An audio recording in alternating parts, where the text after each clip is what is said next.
এজন্য আল্লাহ বলেন, গোলাম তোর গোপন দান আমার কাছে প্রিয়। বান্দা যখন গোপন দান করে, ওই গোপন দানকে আল্লাহ বাড়াতে থাকে, যদিও এটা পরিমাণে কম। আল্লাহু আকবার। গাভীর মালিক যখন নতুন বাছুর পায়, গাভী যখন বাছুর দেয়, উটের মালিক যখন নতুন উটের বাচ্চা জন্ম দেয়, উটের মালিক বড্ড খুশি হয়ে যায়। উটের মালিক উটের ছোট বাচ্চাটাকে খাইয়ে দাইয়ে পেলে পুষে বড় করে। আল্লাহ বলে, আমার সন্তুষ্টির জন্য যে এই ছোট্ট দানটুকু সেই দিন তুই করেছিস, তোর দানটাকে পেলে পুষে বড় করে আমি উহুদ পাহাড়ের সমান বানিয়ে তোর মিজানের পাল্লায় উঠাইয়ে দেব রে গোলাম।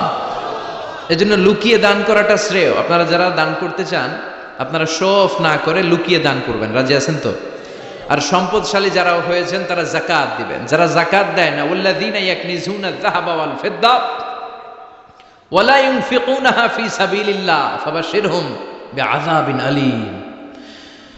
রব্বুল আলামিন বলেন, নবী, যারা সম্পদের মালিক, 10টা 20টা ফ্ল্যাটের মালিক, একরের পর একর জমির মালিক, বিশাল সম্পদের মালিক, তারপরেও সম্পদ জমিয়ে রাখে, আল্লাহর রাস্তায় যাকাত দেয় না, তাদেরকে আপনি কঠিন আযাবের সুসংবাদ দেন। পড়েন নাউজুবিল্লাহ। আওয়াজ করে বলেন তো, আযাবের সুসংবাদ হয় না দুঃসংবাদ? হচ্ছে দুঃসংবাদ, কিন্তু আল্লাহ বললেন আযাবের সুসংবাদ দাও। তার মানে এই আযাবটা যেন তেন কোনো আযাব নয়, এটা ভয়ঙ্কর একটা আযাব। এটা যেন তেন আযাব নয়। 1000 বছর জাহান্নামের ভেতরে জ্বালিয়ে রাখা লোহার খুন্তি দিয়ে আপনার পেটে একটা ছেক দেয়া হবে, কপালে একটা ছেক দেয়া হবে, পিঠের মধ্যে ছেক দেয়া হবে। নাউজুবিল্লাহ পড়েন। এজন্য আল্লাহ বললেন, কঠিন মর্মন্তুদ আযাব আর শাস্তি, পানিশমেন্টের সুসংবাদ দাও। ছেলে গণিত পরীক্ষায় ফেল করেছে, মা বলে, তুই ফেল করছস, তোর আব্বা এসে এমন মাইট দিবে, মাইট দিলে মজা টের পাবি। আচ্ছা, আওয়াজ করে বলেন, মাইট দিলে কি মজা পাওয়া যায় না ব্যথা পাওয়া যায়? কিন্তু মা বললেন যে মজা টের পাবি, তার মানে মাইটটা যে কড়া মাইট হবে, শাস্তিটা হবে বড় ডেঞ্জারাস শাস্তি। এই শাস্তির তীব্রতা, মাইরের তীব্রতা বোঝানোর জন্য মা মজার কথা বলেছেন। চিল্লায় বলেন ঠিক কিনা? এজন্য সম্পদশালী যারা হয়েছেন, আল্লাহর শুকরিয়া করেন আর বছরান্তে যাকাত দিয়ে দেন। সম্পদের মধ্যে বরকত দিবে কে? সাইয়েদনা মূসা আলাইহিস সালামের নাম শুনেছেন? ওনার এক চাচাতো ভাই ছিল কারুন, বিশাল সম্পদের মালিক। কত যে সম্পদ! তার সব সম্পদগুলো সে সিন্ধুকের ভেতরে আটকে রাখত। আর ওই সিন্ধুকের তালার যে চাবিগুলো, ওই চাবিগুলা কাঁধে তুলতে 10 জন মানুষ লাগতো। তাহলে সম্পদ কি কম না বেশি? সাইয়েদনা মূসা আলাইহিস সালাম বললেন, আল্লাহ তোমাকে সম্পদের মালিক বানিয়েছে, তুমি এই সম্পদের যাকাত দাও। কি দাও? সে বলে, না, আল্লাহ তো আমার সম্পদের মালিক বানায় নাই, ইন্নামা উতীতুহু আলা ইলমিন ইনদি, আমি আমার মেধা খাটিয়ে এই সম্পদের মালিক হয়েছি। সাইয়েদনা মূসা আলাইহিস সালাম বললেন, যাকাত দাও, না হয় আল্লাহর আযাবের অপেক্ষায় থাকো। কারণ বলে, তোমার আল্লাহরে বলো যদি পারে আমারে আযাব পাঠাইতে, আমার দিকে যদি পারে তোমার আল্লাহ যেন আযাব পাঠায়। আল্লাহরে চ্যালেঞ্জ দিস। কারে চ্যালেঞ্জ দেয়? আল্লাহ তো ছাড় দেয় কিন্তু ছেড়ে দেয় না, এটা জানেই না। আল্লাহ কি দেয়? কি দেয় না? এই কথাটা মনে রাখতে পারবেন? আল্লাহ কি দেয়? কি দেয় না? আল্লাহ ছাড় দেয়, আল্লাহ চান্স দেয়, আল্লাহ সুযোগ দেয়, আল্লাহ ভালো হয়ে যাওয়ার সুযোগ দেয়, কিন্তু আল্লাহ ভুলে যায় না, আর আল্লাহ ছেড়েও দেয় না। চিল্লায় বলেন ঠিক কি না? কারণ বলে, তোর আল্লাহরে বল, পারলে আমারে মারতে, পারলে আযাব পাঠাতে বল, দেখি তোর আল্লাহর শক্তি কত রে মুসা, আযাব পাঠাতে বল। আল্লাহ বলে, ফাখাসাফনা বিহি ওয়া বিদারিহিল আরদ। এই কথা বলার সাথে সাথে কারুনের বিশাল সিন্ধুকের বাক্স, স্বর্ণের বাক্স, রূপার বাক্স, সম্পদের বিশাল বিশাল সিন্ধুকগুলো সহ কারুনকে আমি জমিনের মধ্যে দাবিয়ে দিলাম। নাউজুবিল্লাহ পড়েন। জমিনে এটা একটা আশ্চর্যজনক শাস্তি। এই শাস্তি আবার অন্যদেরকে আল্লাহ দেয় নাই। আল্লাহ কাউকে আযাব দিয়েছেন প্রচন্ড বাতাস, বাতাস দিয়ে আল্লাহ উড়িয়ে দিয়েছেন। কাউকে দিয়েছেন পাথর বৃষ্টি, কাউকে দিয়েছেন আগুন বৃষ্টি, কাউকে দিয়েছেন ভূমিকম্প, কাউকে আল্লাহ আকৃতির বিকৃতি ঘটিয়েছেন। দাউদ আলাইহিস সালামের কিছু কওম, তারা সাগরের মাছ ধরে রাখতো। এই মাছগুলো সাইয়েদনা দাউদ আলাইহিস সালামের কণ্ঠের তেলাওয়াত শুনতে আসতো। আল্লাহ বললেন, শনিবারে মাছ ধরা যাবে না। কি বারে ধরা যাবে না? কারণ প্রত্যেক সপ্তাহের শনিবারে আকাবা উপসাগরের তীরে বসে সাইয়েদনা দাউদ আলাইহিস সালাম ওনার সুরের ঝংকার তুলে জাবুর কিতাব তেলাওয়াত করতেন। আমাদের কোরআনে সূরা আছে 114টা, আর ওনার জাবুর কিতাবে ছড়া ছিল 150টা। আমরা পড়ি সূরা, ওনারা পড়তেন ছড়া। সুবহানাল্লাহ কইবেন না? তো ওনার গলায়ও সুর, আবার ওটা ছড়া, গাইলে কত সুন্দর লাগে। উনি আকাবা উপসাগরের পাশে বসে এই ছড়াগুলো তেলাওয়াত করতেন, শিক্ষণীয় ইসলামিক ছড়া। আর এই ছড়ার সুরে মুগ্ধ হয়ে সাগরের মাছগুলো সাগর ছেড়ে দিয়ে ডাঙ্গায় চলে আসতো। আল্লাহ বললেন, দাউদের উম্মত খবরদার, শনিবারে মাছ ধরা যাবে না। রবি থেকে শুরু করে শুক্রবার পর্যন্ত ধর, নিষিদ্ধ হচ্ছে শনিবারে। আদেশটা কার? নির্দেশনা কার? মানার দরকার আছে না নাই? দাউদ আলাইহিস সালামের কওম একটু বুদ্ধি করলেন। ওরা মনে মনে বুদ্ধি করলেন যে আল্লাহ শনিবারে ধরতে নিষেধ করছে, আমরা ধরবো না, শনিবারে আমরা জাল দিয়ে বেড়ে দিয়ে রাখবো। কি করব? জাতে মাতাল তালে ঠিক। শনিবারে ধরা যাবে না, একে অপরের বলতেছে, এই খবরদার, শনিবারে মাছ ধরবি না। নিষেধ করছে কে? শনিবারে মাছ ধরা যাবে না। সবগুলো মাছ সাগর ছেড়ে দিয়ে যখন ডাঙ্গায় চলে এসেছে, ওরা শনিবারে এই মাছগুলো ধরে না, ওরা বেড়ে দিয়ে রাখে যাতে যেতে না পারে। শনিবার শেষ, ওরা সময়ের দিকে তাকায় থাকে, রবিবার শুরু হইলেই মার ধর, আছে না নাই? ও মিয়া, ওরা কৌশল করলে আমার আল্লাহর কি কৌশল জানা নাই? আল্লাহ বললেন, কুনু কিরাদাতান খাসিইন, তারা অভিশপ্ত বানর হয়ে যাও। আল্লাহ এক একজনকে এক এক শাস্তি দিয়েছে, কিন্তু এই কারুনকে দিয়েছে ভিন্নতর একটা শাস্তি। সমুদয় সম্পদ সহ আল্লাহ তাআলা কারুনকে মিশরের ফায়ুম জেলার মাটিতে দাবিয়ে দিয়েছে। কারুনের পা পর্যন্ত দেবে যায়, কারণ ভাবছে উঠে যাবে। কোমর পর্যন্ত দেবে যায়, কারণ ভেবেছে কিছু হবে না, আমার গায়ে অনেক শক্তি, আমি পার পেয়ে যাব। গলা পর্যন্ত যখন দেবে যায়, কারণ কয়, মুসা, সব সম্পদ তোর, আর তোর আল্লাহ লইয়া যা, আমারে সাইরা দে, সব সম্পদ তোর মুসা, সব তোর, গাড়ি তোর, বাড়ি তোর, সিন্ধুকের বাক্সগুলা তোর আর তোর আল্লাহর, আমারে খালি সাইরা দে, আমি বাঁচতে চাই। আল্লাহ ছাড় দেয় কিন্তু ছেড়ে দেয় না। কারুনরে সেদিন আল্লাহ ছেড়ে দেয় নাই, ফেরাউনরে অনেক ছাড় দিয়েছে, ছেড়ে দেয় নাই। এই জন্য আল্লাহর সাথে অধ্যত্বপূর্ণ আচরণ যারা করে, আল্লাহ তাদেরকে ছাড় দেয় কিন্তু কশ্চিনকালেও ছেড়ে দেয় না। চিল্লায় বলেন ঠিক কিনা? কারণকে জামিনের মধ্যে দাবিয়ে দেয়া হলো, সম্পদ সহ জামিনের মধ্যে। আল্লাহ কারণকেও দাবালেন, কারণের সম্পদও দাবালেন, গোটা বিশ্বের মানুষের চোখে আঙ্গুল দিয়ে দেখানোর জন্য কারণের একটা ছোট্ট বাড়ি আল্লাহ রেখে দিলেন। সুবহানাল্লাহ। মনোযোগ আছে আপনাদের? তাকবীর পড়েন, লিল্লাহি তাকবীর। এই যাকাত যদি না দেন, আপনার এই আদরের সম্পদগুলো, ব্যাংক ব্যালেন্স, আপনার প্রাইস বন্ড, আপনার ফ্ল্যাটগুলো, আপনার একর একর জমিগুলো কিয়ামতের দিন কি হবে জানেন? সুজাআন আকরা, টেকো সাপ। সাপের মাথায় চুল হয়, জানেন? এই যে ফানা ধরে না, এইটা হচ্ছে সাপের মাথা। এখানে সাপের মাথায় কিছু পশম হয় আর চুল হয়, কিন্তু যেই সাপ বেশি বিষাক্ত, বিষের ঠেলায় ওই চুল পড়ে যায়, এই জায়গায় চুল। আবার দেখতে যায় না আজকে সাপ ধরে একেবারে শেষ করে দিবে। তো আল্লাহ যে সাপগুলো দিয়ে আমাদেরকে পানিশমেন্ট দিবে, এগুলো তো দুনিয়ার সাপের মতো, তাই না? এগুলো মনে হয় অ্যানাকোন্ডার মতো, C snake, rattle snake, king cobra, black mamba, Python, এই জাতীয় সাপ না। সুজাআন আকরা, টেকো সাপ, মাথায় চুল নাই, এক একটা ছোবলে আপনার পুরো দেহটা ভেনোমাস হয়ে যাবে, পয়জনাস হয়ে যাবে। এক ছোবলে দেহটা 70 গজ জামিনের নিচে চলে যাবে। এজন্য যাকাত দেয়ারে আবশ্যক করে দিয়েছে কে? এখন আবার যাকাতের শাড়ি আর লুঙ্গি সমাজে আছে না নাই? আল্লাহর কসম করে বলছি, যাকাতের শাড়ি, যাকাতের লুঙ্গি বলতে কিছু নাই। এগুলো এমন শাড়ি, মশারির চেয়েও পাতলা। এগুলো আপনি গরিবদের হাতে তুলে দেন কি করে? এই ঠাট্টা করার স্পর্ধা আপনাকে কে দিয়েছে? অনেক ভিআইপি সিআইপিসরা আছে, অ্যানাউন্স করে দেয়, আমার ওই বাংলো বাড়ির সামনে ফেব্রুয়ারির অত তারিখে আসবেন সবাই, 14ই ফেব্রুয়ারি আসবেন, ভালোবাসার শাড়ি দিয়ে দিব সবাই। তো এই পাতলা শাড়ি নেওয়ার জন্য আসে মহিলারা, শাড়ি দিবে 5000, মানুষ আসছে 1 লাখ, পদপৃষ্ঠ হয়ে মারা যায়, এরকম আছে না নাই? আপনার যাকাতের শাড়ি নিতে এসে ম্যানেজমেন্টের অভাবে, সুন্দর ব্যবস্থাপনার অভাবে পদপৃষ্ঠ হয়ে যারা মারা গেল, এদের হত্যার দায়ভার আপনি কিয়ামতের দিন এড়াতে পারবেন না। চিল্লায় বলেন ঠিক কিনা?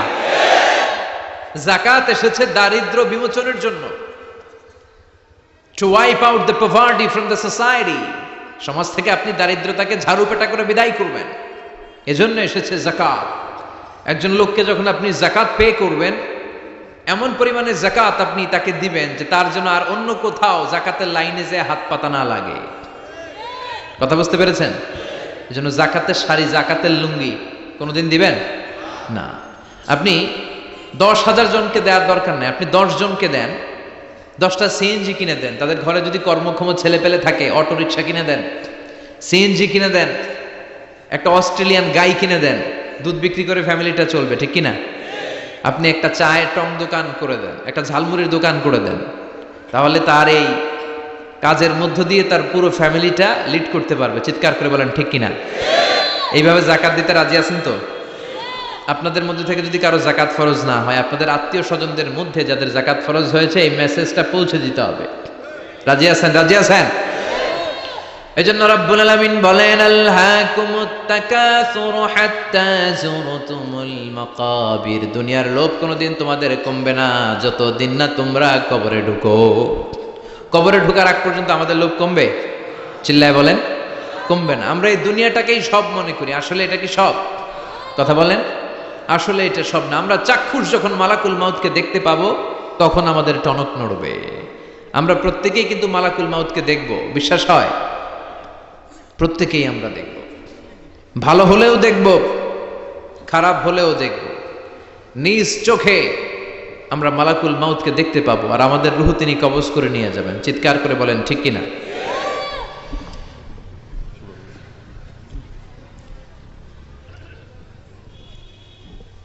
যারা মুমিন বান্দা, যারা ইমানদার, তারা মালাকুল মাউতকে দেখবে খুব সুশ্রী, সুন্দর, সাদা ধবধবে জুব্বা পরা একটা যুবকের বেশে। আলহামদুলিল্লাহ পড়েন। আপনারা ইনশাল্লাহ এই সূরাতে মালাকুল মাউতকে দেখবেন। সুশ্রী সুন্দর এক যুবকের বেশে, সুঘ্রাণ তার গা থেকে আসছে।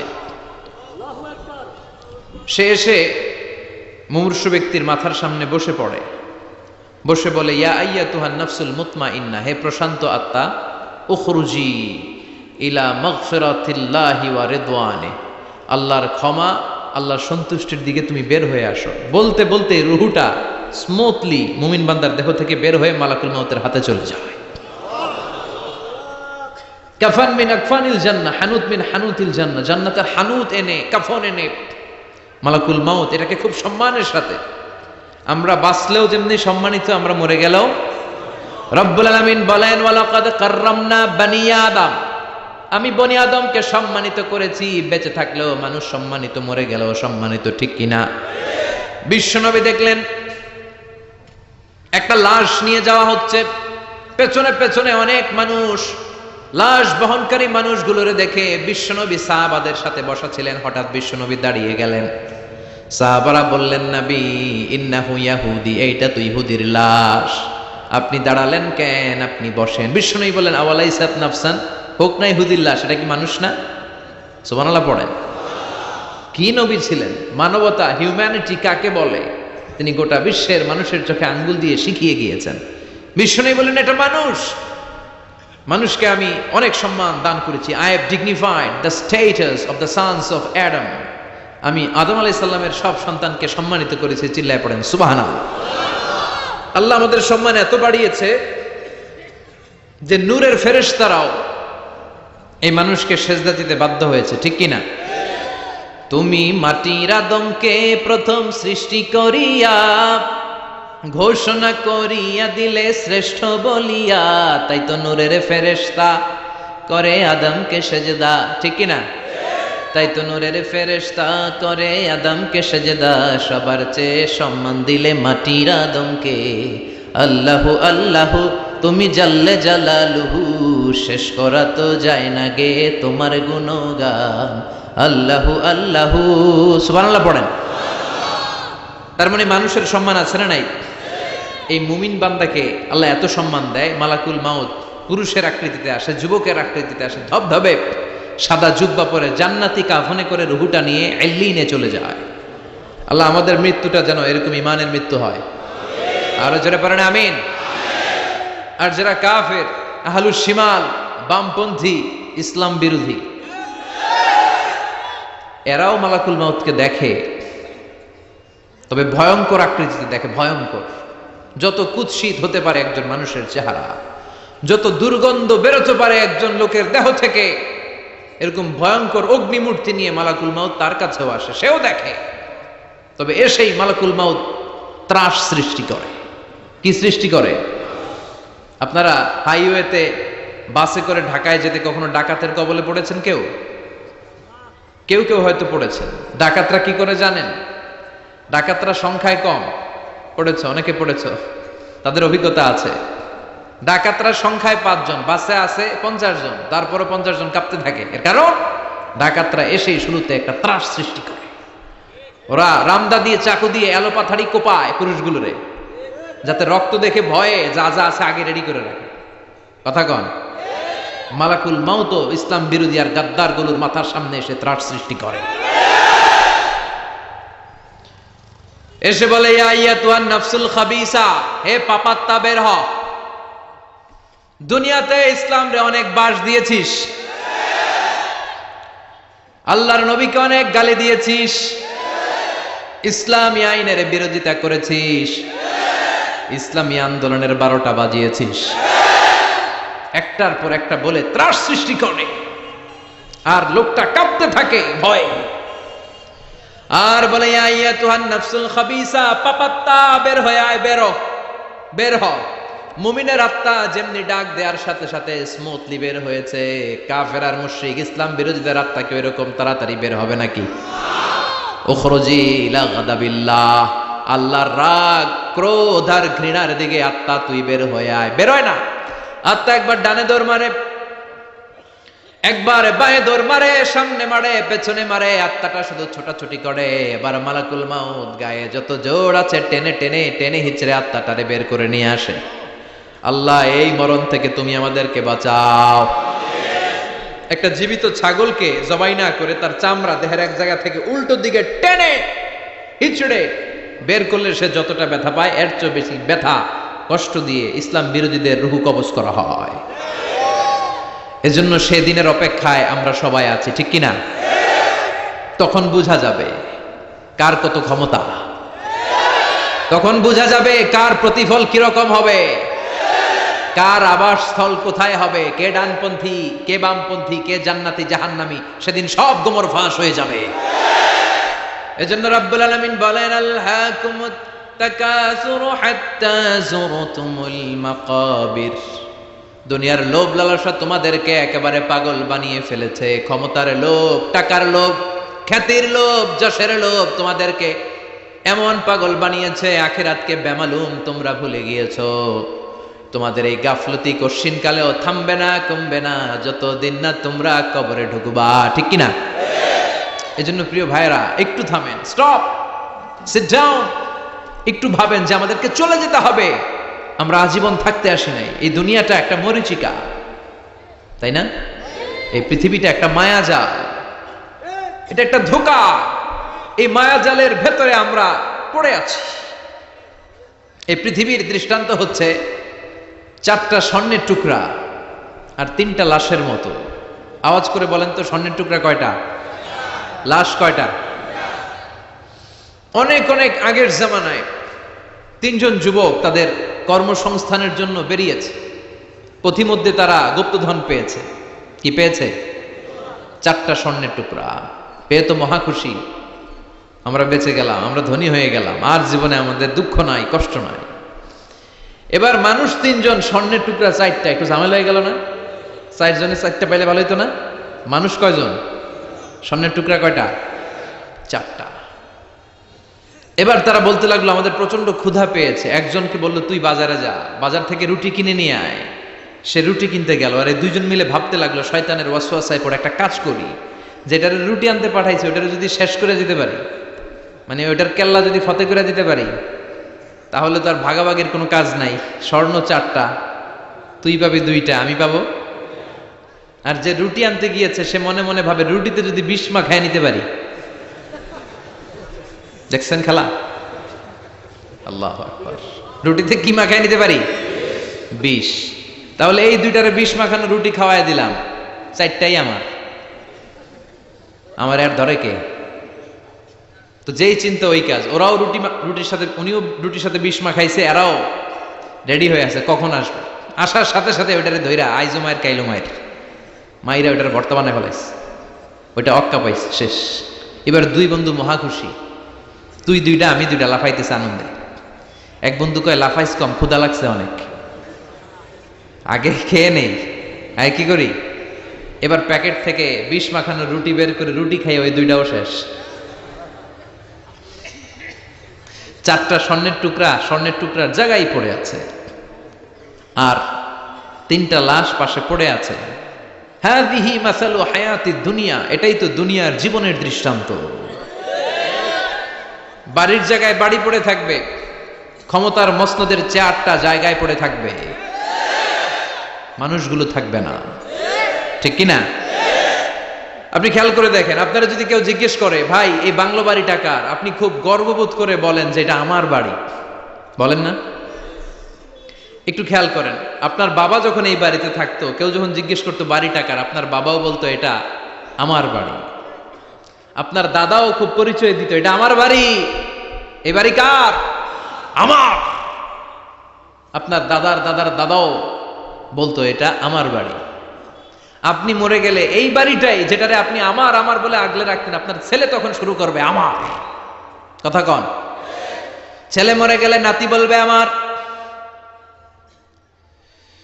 ছেলে বা নাতি যদি এই জায়গাটা বাড়িটা বিক্রি করে দেয়, যাদের কাছে বিক্রি করা হলো, তখন তারা শুরু করবে আমার, ঠিক কিনা?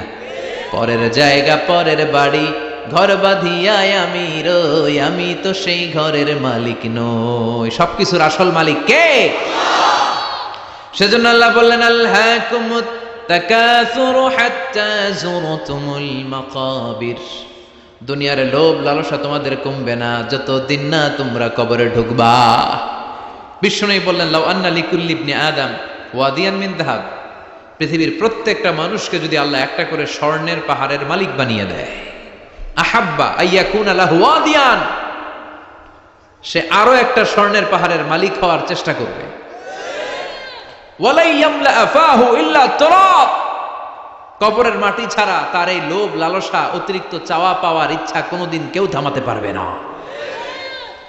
একটু বুঝে শুনে উত্তর দেন, একটা স্বর্ণের পাহাড়ের মালিক যদি আমি হই, আমি আমার 14 পুরুষ এটারে বিক্রি করে করে খেয়েও কি শেষ করতে পারবো? আপনি পাহাড় দেখছেন কত বড়, স্বর্ণের পাহাড় যদি হয়, এটার বেচে খেয়ে মজমাস্তি করে আমাদের 14 পুরুষের জীবন কেটে যাবে, তাহলে আরেকটা পাহাড় দিয়ে আমি কি করব? এটা মানুষের স্বভাব, যার আছে বেশি সে চায় বেশি। আল্লাহ বলে থাম, একটু থাম, অনেক হয়েছে, আর না, তোমাকে চলে যেতে হবে। এই পাগলামির মায়া জালে আর পড়ে থেকো না, ঘুমন্ত বিবেকটাকে জাগাও, আখিরাতের সামানা তৈরি করো। চিল্লায় বলেন ঠিক কিনা? হাত্তা যুরতুমুল মাকাবির, এই কবর জিয়ারত তোমাকে করতে হবে। কবর হলো এমন জায়গা, এটা হলো মরণের পরে আখিরাতের প্রথম ধাপ। বিশ্বনবী বললেন এই ধাপটা যদি সহজ হয়, আখিরাতের বাকি ধাপগুলোরে সহজ করে দিবে কে? আর এই কবরের প্রশ্নের উত্তর যদি উল্টা পাল্টা হয়ে যায়, প্রথম ধাপের প্রশ্নের উত্তর যদি গোলমাল পেকে যায়, পরের ধাপগুলোতে মায়ের আসানা নাই। বিশ্বনবী বললেন মুমিনদের জন্য এই কবরে প্রশ্ন থাকবে কয়টা? কথা কন? 4টা। যারা ইসলাম বিরোধী, যারা কাফের, যারা মুশরিক, যারা বামপন্থী, তাদের থাকবে 3টা। মুমিনদের জন্য 4টা। মুমিনদের প্রথম প্রশ্ন, হু ইজ ইউর লর্ড? মার রব্বুক, তোর রবের নাম কি? চিল্লায় বলেন আমাদের রব কে? আল্লাহ আমারে রব, দমে দমে তনু মনে তারি অনুভব। আল্লাহ আমারে রব, তোমার দুনিয়াতে আমি যেদিকে তাকাই, অথই নিয়ামাতে ডুবে আছি সবাই। পাক পাখালির গানে শুনি তাসবিহ কলো রব, তাসবিহ কলো রব। পড়েন আল্লাহ আমারে রব। প্রথম প্রশ্ন করা হবে মার রব্বুক, তোর রবের নাম কি? চিল্লায় বলেন আমাদের রব কে? দ্বিতীয় প্রশ্ন, আমা দীনুক, তোর ধর্মের নাম কি? আমাদের ধর্মের নাম কি? বিশ্বনবীর চেহারা দেখিয়ে বলা হবে তারিফু মান হাদার রাজুল, এই লোকটারে চিনো কিনা? আমরা বলবো চিনি। উনি আমাদের পেয়ারা নবী, ঠিক কিনা? চাঁদের চেয়ে সুন্দর তুমি নবী আমার কমলিহিওয়ালা, দু জাহানের বাদশাহ তুমি প্যারা নবী সাল্লে আলা, দু জাহানের বাদশাহ তুমি প্যারা নবী সাল্লে আলা, চাঁদের চেয়ে সুন্দর তুমি নবী আমার কমলিহিওয়ালা। সুবহানাল্লাহ পড়েন। আমরা বিশ্বনবীর চেহারা দেখা মাত্রই চিনে যাব, ঠিক কিনা? আমরা বলবো এই লোককে চিনি মানি, উনি ছিল আমাদের জান, আমাদের প্রাণ, আমাদের কলিজা। এই নবীর জন্য আমরা সব করতে রাজি। এই নবীর সম্মান আর ইজ্জত বাঁচাতে আমরা দেহের তাজা রক্ত ঢালতে রাজি। এই নবী আমাদের সব। এই নবীর সুপারিশ ছাড়া আমি জান্নাতে যেতে পারবো না। এই নবীর আমরা চিনি মানি, উনি তো আমাদের পেয়ারা নবী। এই তিনটা প্রশ্নের উত্তর যখন পেরে যাবেন আপনারা ইনশাআল্লাহ, চতুর্থ একটা প্রশ্ন, ওয়ামা ইলমু, হোয়াটস ইউর নলেজ? তুমি কিভাবে শিখলা? তুমি কি নকল করে শিখেছো না জেনে বুঝে? আপনাকে বলতে হবে কোরআন থেকে জেনে, হাদিস থেকে মেনে মেনে আমি শিখেছি। চারটা প্রশ্নের উত্তর যখন আপনি করে ফেলবেন, ফেরেশতারা বলবে আহলান সাহলান মারহাবান বিক, খোশ আমদেদ, সুস্বাগতম, তুমি তো কপালওয়ালা। আলহামদুলিল্লাহ পড়েন। ইফতাহু লাহু বাবুন ইলাল জান্নাহ, তার কবর থেকে জান্নাতের দিকে একটা দরজা খুলে দেয়া হবে। ওয়া ইফসাহু লাহু কবরুহু ৭০ যিরান, তার কবরটারে ৭০ হাত লম্বা বানিয়ে দেয়া হবে। ওয়া ইউলবাসু মিন লিবাসি আহলিল জান্নাহ, জান্নাতের দুইটা পোশাক তার গায়ের মধ্যে পরিয়ে দেয়া হবে। এরপরে ফেরেশতারা বলবেন নাম কানাউমিল আরুস, ঘুমাও। বাসর রাতে বর যেমনি কনেকে নিয়ে প্রশান্তির ঘুম দেয়, আনন্দের ঘুম দাও, ঘুমাও। আপনি আরামসে ঘুমাবেন। আলহামদুলিল্লাহ পড়েন। এই ঘুম আপনার ভাঙবে না যতক্ষণ না ইসরাফিলের সিঙ্গার ফুৎকার না আসে। আপনার এই ঘুম আর ভাঙবে। আর যারা ইসলামের বিপক্ষের শক্তি, কাফির মুশরিক, তাদেরকেও বসানো হবে মালাকা নাসওয়াদা নাজরাকান, নীলাবচ কৃষ্ণ বর্ণের দুইজন ফেরেশতা আসবে। এদের চোখ থাকবে নীল, গায়ের রং কালো। দেখতে কেমন লাগবে রে ভাই? আল্লাহু আকবার। এসে বলবে বস, আনসার দে, মার রব্বুক, তোর রব কে? ও আল্লাহ জানবে না। ও বলবে লা আদ্রি, আমি কিছু জানি না, আমি ভালো মানুষ, আমারে মাফ করে দেন, আমারে ছাইরা দেন, আমি জানি না রব কে। কয় দাঁড়া, আর দুইটা বাকি প্রশ্ন, এরপরে দেখাইতেছি ফাইনাল খেলা। দ্বিতীয় প্রশ্ন, মা দিনুক, তোর ধর্মের নাম কি? কয় জানি না, মাফ করে দেন। লা আদ্রি, আমি ধর্ম টর্ম জানি না, আমি তো চিয়ার্স করতাম, চিয়ার্স, আমি ড্রিঙ্কস খাইতাম, আমি ধর্ষণে সেঞ্চুরি করতাম, আমি শাহবাগের মঞ্চে উঠে ইসলামের বিরুদ্ধে ভাষণ দিতাম। আমার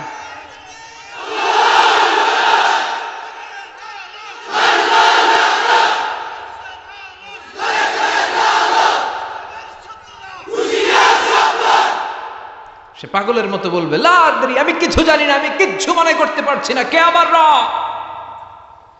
আমার কিছু মনে নাই, আমার জীবনটা আমি ডেডিকেট করেছি ইসলামের বিপক্ষে, আমার জীবনটা আমি শেষ করেছি কোরআনের বিপক্ষে। দুইটা প্রশ্ন শেষ, বাকি কয়টা? এবার বিশ্বনবীর চমৎকার নূরানী চেহারাটা দেখিয়ে বলা হবে আতারিফু মান হাদার রাজুল, এই লোকটারে চিনো নাকি? সে বলবে আমি এই লোকটারে চিনি না, আমার দলের লোকেরা যা করত, নাস্তিকরা যা করত, আমিও তাই করতাম। সবাই লোকটারে গালি দিত, আমি ওই লোকটারে গালি দিতাম। আমি এই নবীর বিরুদ্ধে ব্লগের মধ্যে উল্টা পাল্টা লিখতাম। আছে না নাই? ফেরেশতারা বলবে লা দারাইতা ওয়ালা তারাইতা, তুই তো পোড়া কপাল, তুই তো একটা প্রশ্নের উত্তর করতে পারলি না। ফায়ুতরাকু বিমাতারিক মিন হাদিদ, লোহার হ্যামার দিয়ে এবার পিটিয়ে পিটিয়ে ওর গায়ের গোশতগুলো থেতলে ফেলা হবে। ওয়ায়ুকালু লিল আরদি, জমিনকে বলা হবে ইলতাইমি, ও কবরের জমিন, কবরের মাটি, দুই দিক থেকে তুই চাপা দে। কি দে? দুই দিক থেকে চাপা মার, এক একটা চাপার চোটে পাজরের হাড়গুলো ভেঙে টুকরো টুকরো হয়ে যাবে। আল্লাহ এই পরিস্থিতি থেকে, ওই কঠিন বিপদের দিন তুমি আমাদের বাঁচিয়ে দিও। আমরা যেন সবগুলো প্রশ্নের যথাযথ উত্তর করতে পারি, তুমি তৌফিক দাও।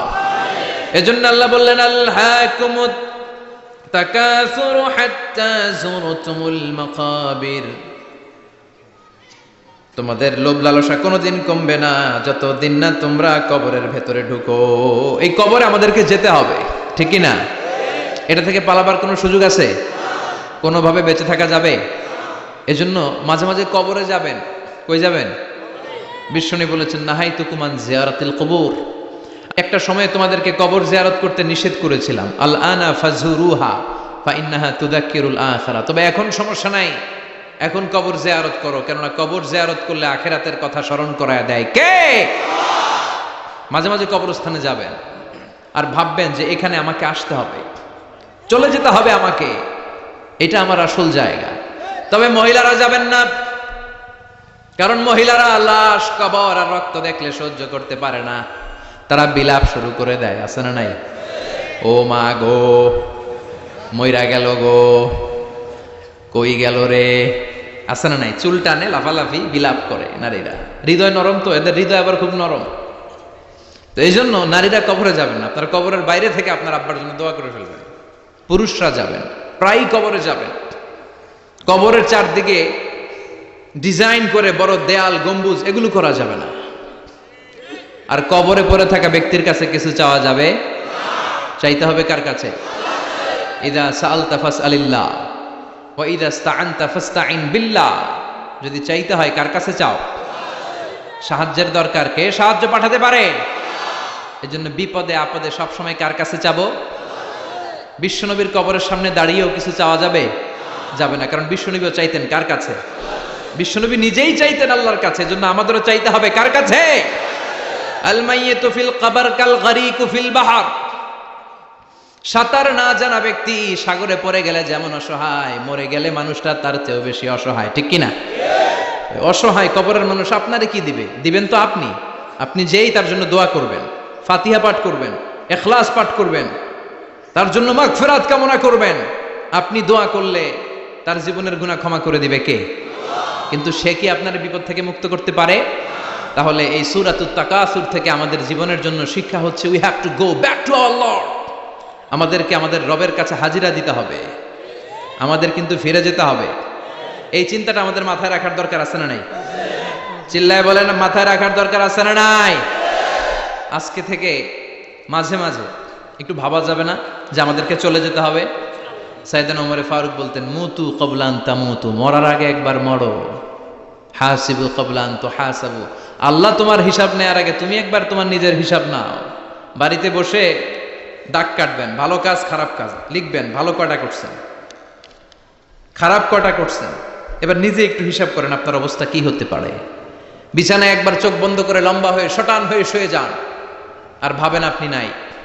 লোকজন কান্নাকাটি করবে, অ্যানাউন্স করা হবে আমাদের অমুক ভাই দুনিয়াতে নাই। বিকেল 4টায় জানাজা শুরু হয়ে যাবে। হাজার হাজার আপনার বন্ধু বান্ধবরা এসে কাঁদবে, জানাজা দিয়ে খাটিয়াতে করে কবরে রেখে দিয়ে আসবে। কেউ সাথে যাবে না, কেউ না। এই ঘটনাটা আমার, আপনার, আমাদের সকলের জীবনে ঘটতে যাচ্ছে। তাহলে যার আছে যত বেশি, তার চাহিদাও তত বেশি। এই জন্য বিষ্ণু বলেছেন, উনজুর ইলা মান হুয়া আসফালা মিন, তোমার চেয়ে যে নিচে আছে তার দিকে তাকাও, তোমার চেয়ে যে উপরের দিকে আছে তার দিকে তাকিও না। উপরের দিকে তাকালে তোমার কষ্ট লাগবে, কিন্তু নিচের দিকে তাকালে তোমার শুকরিয়া আদায় করতে মন চাবে, ঠিক কিনা? শেখ সাদি রাহিমাহুল্লাহ, নাম শুনছেন না? ওনার একবার আর্থিক ভাবে খুব খারাপ অবস্থা যাচ্ছিল, ওনার পায়ে জোতা ছিল না, কি ছিল না? তো উনি মন খারাপ যে হায় রে, আমি এত বড় ইরানি কবি, আমি বালাগাল উলা বিকামালিহি কাশাফাদ দুজা বিজামালিহি লিখলাম, ওটা বিশ্বব্যাপী আমার এত নাম দাম, আমার পায়ে জুতা নাই। উনি বেজায় মন খারাপ করে রাস্তায় বেরিয়ে হাঁটছেন খালি পায়ে। হাঁটতে হাঁটতে হঠাৎ একটা লোকের দিকে তাকালেন, দেখলেন ওই লোকের দুইটা পাই নাই। কি নাই? পা নাই। এবার উনি আল্লাহর শুকরিয়া করেন যে আল্লাহ অনেক দিয়েছো, অনেক দিয়েছো, শুকর আলহামদুলিল্লাহ। এজন্য আপনার চেয়ে খারাপ অবস্থানে যে আছে তার দিকে একটু তাকান। আপনি আপনার অবস্থানে সন্তুষ্ট না, কিন্তু অনেকে আছে আপনার অবস্থানে আসার জন্য সংগ্রাম করে যাচ্ছে। আপনার অবস্থানটা, আপনার বর্তমান অবস্থানটা অনেকের কাছে স্বপ্ন। সে স্বপ্ন দেখে আপনার জায়গায় পৌঁছার। এজন্য সব অবস্থায় শুকরিয়া করতে হবে কার? সূরার নাম সূরাতুত তাকাসুর। সূরার নাম কি? তাকাসুর মানে বেশি বেশি চাওয়া। মানুষের স্বভাব হচ্ছে মানুষ বেশি বেশি চায়। রব্বুল আলামিন বলেন আলহাকুমুত তাকাসুর হাত্তা যুরতুমুল মাকাবির। দুনিয়ার লোভ লালসা, বেশি বেশি পাওয়ার আকাঙ্ক্ষা তোমাদেরকে একেবারে গাফেল বানিয়ে দিয়েছে। এই গাফলতি কোনোদিন তোমাদের কমবে না যতদিন না তোমরা কবরের বাড়িতে ঢুকবা। কার কথা? রব্বুল আলামিন বলেন আলহাকুমুত তাকাসুর হাত্তা যুরতুমুল মাকাবির। দুনিয়ার লোভ লালসা তোমাদেরকে পাগল বানিয়ে দিয়েছে। এই গাফলতি পাগলামি কোনোদিন তোমাদের থামবে না যতদিন না তোমরা কবরে ঢুকবা। কার কথা? কবরে আমাদের ঢুকাই লাগবে, বাঁচার কোনো উপায় আছে? একদিন মাটির ভেতরে হবে ঘরে মন আমার, কেন বান্ধ দালান ঘর, প্রাণ পাখি উড়ে যাবে পিঞ্জর ছেড়ে। ধরা ধামে সবই রবে তুমি যাবে চলে, বন্ধু বান্ধব যত মাতা পিতা দ্বারা সুত সবই হবে তোমার পরে মন আমার, কেন বান্ধ দালান ঘর। একদিন মাটির ভেতরে হবে ঘরে মন আমার, কেন বান্ধ দালান ঘর। ঠিক না? মাটির ভেতরে আমাদের যাওয়াই লাগবে, বাঁচার কোনো উপায় আছে? এজন্য রব্বুল আলামিন বলেন দুনিয়াতে বেশি বেশি লাগবে, আরো বেশি চাই। এই প্রাচুর্যতার লোভ, সম্পদের লোভ, ক্ষমতার লোভ তোমাদেরকে একেবারেই গাফেল বানিয়ে দিয়েছে। আখিরাতকে একেবারে বেমালুম তোমরা ভুলে গিয়েছো। তোমাদের গাফলতি কমবে না যতদিন না তোমরা কবরের ভিতরে ঢুকবা। ঠিক না? কবরে ঢুকার আগ পর্যন্ত এই যে আমাদের আরো চাই, আরো চাই, আরো লাগবে, এটা কোনোদিন কমবে না। একমাত্র কবরই পারে আমাদেরকে স্তব্ধ করে দিতে, আমাদেরকে থামিয়ে দিতে পারে শুধুমাত্র কেবলমাত্র কবর। চিল্লায় বলেন ঠিক কিনা? ওই কবরে ঢোকার আগ পর্যন্ত খালি হাত পাতে, আরো দাও আরো দাও। যারা হাত পাতে এদেরকে আরবিতে বলে ফকির। কি বলে? আল্লাহ বললেন তোদের স্বভাব হচ্ছে ফকিরদের স্বভাব। কার কথা? ইয়া আইয়ুহান নাসু আনতুমুল ফুকারাউ ইলাল্লাহ ওয়াল্লাহু হুয়াল গনিয়ুল হামিদ। ও দুনিয়ার মানুষেরা, তোমরা সবাই ফকির, আসল ধনী একজন। চিল্লায় বলেন তিনি কে? তিনি হচ্ছেন আল্লাহ। তিনি কারো কাছে চায় না, আর সবাই তার কাছে চায়। ঠিক কিনা? আমাদের স্বভাব আরো চাই, আরো চাই, আরো চাই। এই স্বভাবটা আমাদের পাল্টাতে হবে। আপনি একটু যোগ বিয়োগ দিবেন যে সুখে শান্তিতে, সুখ শান্তি খুব আপেক্ষিক বিষয়। খেয়াল রাখবেন, সুখ শান্তি টাকা দিয়ে কিনা যায় না। এই কথাটা মনে থাকবে। আপনার যদি টাকার পাহাড় হয়, খেয়াল করে বুঝেন, আপনার যদি টাকার পাহাড় হয়, সম্পদের পাহাড় হয়, আপনি গাড়ি কিনতে পারবেন, বাড়ি কিনতে পারবেন, কিন্তু সুখ কিনতে পারবেন না। সুখ কিনতে পাওয়া যায়? আছে ফেনীতে সুখ এন্টারপ্রাইজ আছে, যে জায়গায় সুখ বিক্রি করে। তাহলে আজকে নিয়ে যাবো আমি গাড়িতে কইরা কয়েক কেজি। আছে? আছে না। সুখ কিনতে পাওয়া যায়, এটা আপেক্ষিক বিষয়।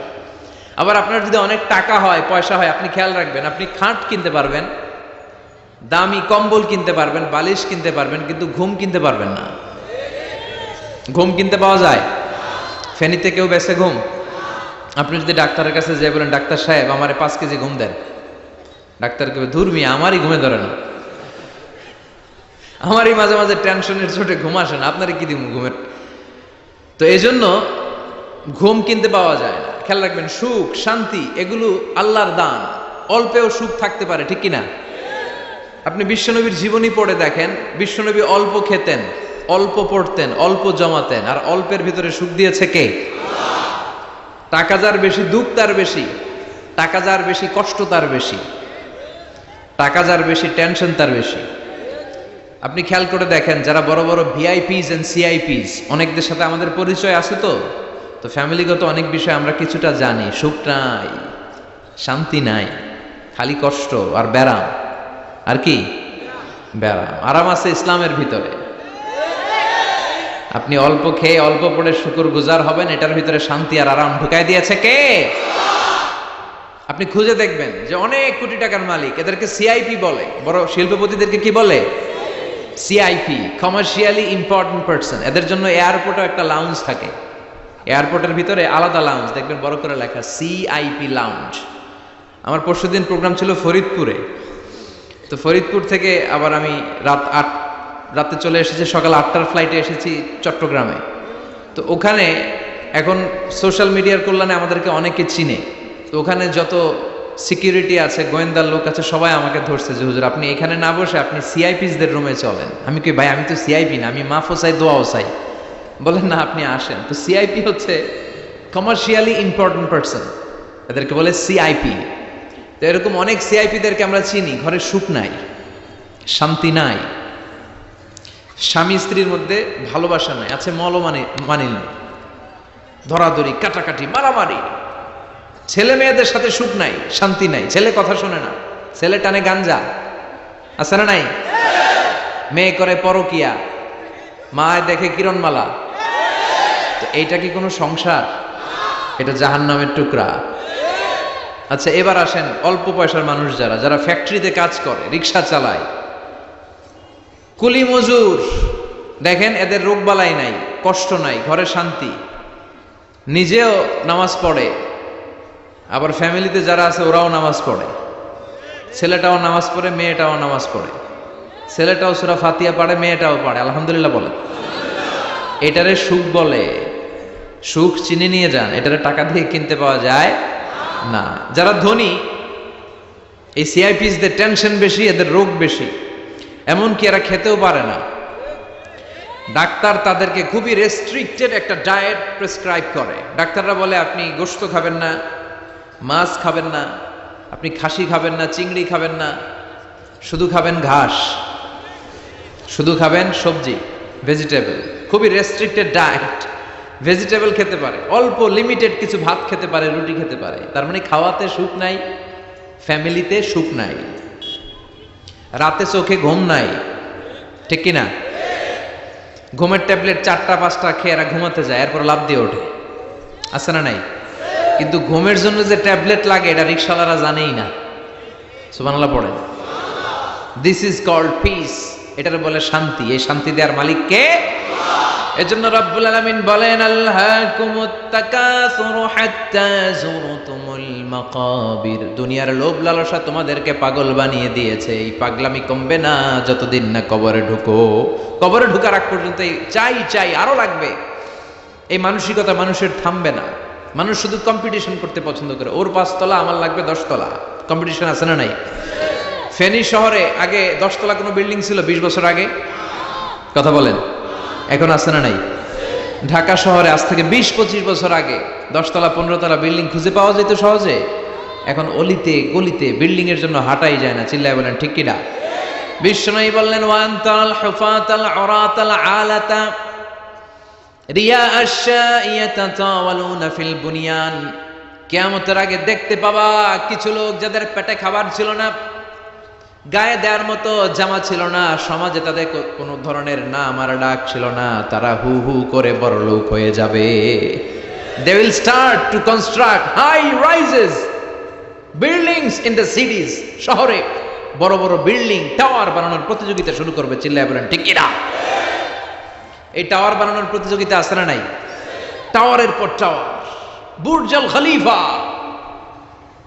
Petronas twin tower, Zamzam tower, Kingdom tower, Shanghai tower, গোটা বিশ্বব্যাপী লম্বা লম্বা টাওয়ার গুলো আছে না নাই? তার মানে মানুষের এই প্রতিযোগিতামূলক চিন্তাধারা, মেন্টালিটি কখনো কমবে না যতক্ষণ না সে কবরে ঢুকে। চিল্লায় বলেন ঠিক কিনা? আপনি গোটা বিশ্বব্যাপী যদি খেয়াল করেন, যারা বড় বড় ধনকুবের আছে, বর্তমান পৃথিবীতে সবচেয়ে বড় ধনী লোকটার নাম কি চিনেন আপনারা ওনাকে? কি নাম? কত টাকার যে মালিক সে নিজেও জানে না। তার পকেট থেকে যদি 1 বান্ডিল টাকা পড়ে যায়, এই টাকাটা উঠাতে তার যত সময় লাগবে, এটা না উঠায় যদি সে হাঁটে, তার মেধার আইডিয়াগুলোকে কাজে লাগালে এর চেয়ে বেশি টাকা আরো জেনারেট হয়ে যাবে। কি পরিমাণে টাকার মালিক সে! বারেন ওয়াফেদ বারেন, কি নাম ওর? আল্লাহু আকবার। কত টাকার মালিক সে নিজেও জানে না। প্রিন্স ওয়ালিদ বিন তালালের নাম শুনেছেন? সৌদি ধনকুবের, সৌদি বর্তমান যে বাদশাহ তার আগের বাদশার ভাগিনা, কিংডম হোল্ডিং কোম্পানির মালিক। তার একটা প্লেন আছে, পার্সোনাল জেট প্লেন, যেটার 70% মেড অফ গোল্ড। একটা বিমান, যে বিমানের 70% স্বর্ণ দিয়ে বানানো। নাউজুবিল্লাহ পড়বেন না? আমার ব্রুনাইতে একটা প্রোগ্রাম ছিল, পৃথিবীর সবচাইতে বড় যে প্যালেস, রাজপ্রাসাদ, এটার নাম হচ্ছে ইস্তানা নুরুল ইমান। প্রায় 2000 কক্ষ আছে ওটার ভেতরে। ওই রুমগুলোর ভেতরে যে কমোড আছে, টয়লেটের কমোড, এগুলো মেড অফ গোল্ড, স্বর্ণ দিয়ে বানানো। নাউজুবিল্লাহ কইবেন না? এই ইস্তানা নুরুল ইমানের মালিক হচ্ছে ব্রুনাইয়ের সুলতান হাসান আল বলখিয়া। তার সংগ্রহে 500টা রোলস রয়েস গাড়ি আছে। কয়টা? যে রোলস রয়েস গুলার কমসে কম দাম হচ্ছে বাংলাদেশি টাকায় 8 থেকে 10 কোটি টাকা। এরকম কয়টা আছে? আচ্ছা, আপনারা উত্তর করেন যে একজন মানুষের আনন্দ ফুর্তি করতে, ঘুরতে, চিলিং করতে, আউটিং এ যেতে, লং ড্রাইভে যেতে সবাই মিলে ফ্যামিলির কয়টা গাড়ি লাগে? 5টা? 10টা? হ্যাঁ, তার সংগ্রহে রোলস রয়েস গাড়ি আছে 500টা। পোরশে, ফারারে, লাম্বরগিনি, ওডি, রেঞ্জ রোভার, এই জাতীয় বিশ্ববিখ্যাত যে ব্র্যান্ড, এই পরিমাণ, কি পরিমাণ যে তার সংগ্রহে আছে, কালেকশনে আছে, তার কোনো শেষ নাই। তার মানে মানুষের মেন্টালিটি হচ্ছে যার আছে যত বেশি তার চাই তত বেশি। চিল্লায় বলেন ঠিক কিনা? এজন্য রাব্বুল আলামিন বলেন, আলহাকুমুত তাকাসুরু হাত্তা যুরতুমুল মাকাবির। তোমাদের দুনিয়ার লোভ লালসা কোনোদিন কমবে না যতক্ষণ না তোমরা কবরের বাড়িতে ঢুকবা। ঠিক কিনা? এই কবরে ঢোকার আগ পর্যন্ত মানুষের সম্পদ আর অর্থের প্রতি লোভ লালসা আকাঙ্ক্ষা কখনো কমবে না। খেয়াল রাখবেন, সম্পদ উপার্জনে ইসলাম বাধা দেয় না। আপনি যদি হালাল পন্থায় উপার্জন করতে চান, এটারে হালাল রেখেছে কে? সম্পদ আপনি উপার্জন করবেন, খরচ করবেন, আপনার উপর জাকাত ফরজ হলে জাকাত দিয়ে দিবেন, কিন্তু সম্পদকে হৃদয়ে স্থান দেয়া যাবে? হৃদয়ে থাকবে কার ভয়? চিল্লায় বলেন কার? যাদের হৃদয়ে আছে আল্লাহর ভয়, তারা কবু পথ ভুলে যায় না। আল্লাহর প্রেম ছাড়া এই দুনিয়ায় কারো কাছে কোনো কিছু চায় না। রাতের আধারে যারা সেজদাতে রয়, দু চোখের শ্রুতে নদী যেন বয়। ছলনার হাতছানি যতই আসুক, পেছনে ফিরেও সে তাকায় না।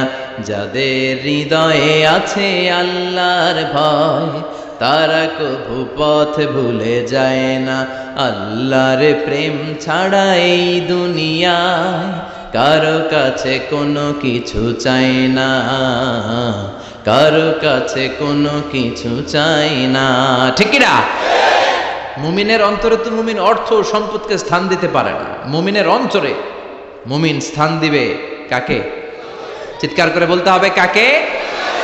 তার মানে ইসলাম বলে তুমি সম্পদ উপার্জন করো, সম্পদকে তুমি আহরণ করো, কিন্তু সম্পদকে তুমি তোমার হৃদয়ে স্থান দিও না। হৃদয়ে স্থান দিবা কাকে? আবার সম্পদ পেয়ে যখন আপনি ধনী হয়ে যাবেন, যাকাত দেয়াটারেও ফরজ করেছে কে? দে যাকাত, দে যাকাত, তোরা দে রে যাকাত। তোর দিল খুলবে পরে, আগে খুলো খাত। দে যাকাত, দে যাকাত, তোরা দে রে যাকাত। পড়েন আমিন। আপনার দিল পরে খুলবে, আগে খুলতে হবে কি? হাত। হাত যাদের খোলা তাদেরকে পছন্দ করে কে? আবার বিশ্বনবী বললেন 7 শ্রেণীর ব্যক্তি আছে, যে 7 শ্রেণীর ব্যক্তিকে রব্বুল আলামিন কিয়ামতের ময়দানে আরশের নিচে ছায়া দিবে। ওই 7 শ্রেণীর মধ্যে 1 শ্রেণীর ব্যক্তি এমন ব্যক্তি, ওই ব্যক্তি ডান হাত দিয়ে যেটা দান করে, তার বাম হাত ওই দানের ঘটনা টের পায় না। ডান হাতে দেয় কিন্তু বাম হাত টের পায়, তার মানে গোপন দান। কি দান? গোপন দান আল্লাহর কাছে খুব প্রিয়। গোপন দানের মধ্য দিয়ে আল্লাহর ক্রোধ রাগ কমে যায়। এজন্য গোপনে দান করবেন। আপনি মাহফিলে লোক দেখিয়ে 1 লক্ষ টাকা দিলেন, 10 লক্ষ, এটার মধ্যে যদি রিয়া থাকে, শো অফ, লোক দেখানো মানসিকতা থাকে, এটা হয়ে যাবে হাবা মানসুরা। মিজানের পাল্লা এটার কোনো ওজন হবে না। আর আপনি রাত্রিবেলা লুকিয়ে লুকিয়ে মসজিদের পাশ দিয়ে যাচ্ছিলেন, দেখলেন যে দান বক্স, পকেট থেকে 2 টাকার নোট বের করে দিয়েছেন। এটারে মিজানের পাল্লায় উহুদ পাহাড়ের সমান ভারী করবে কে?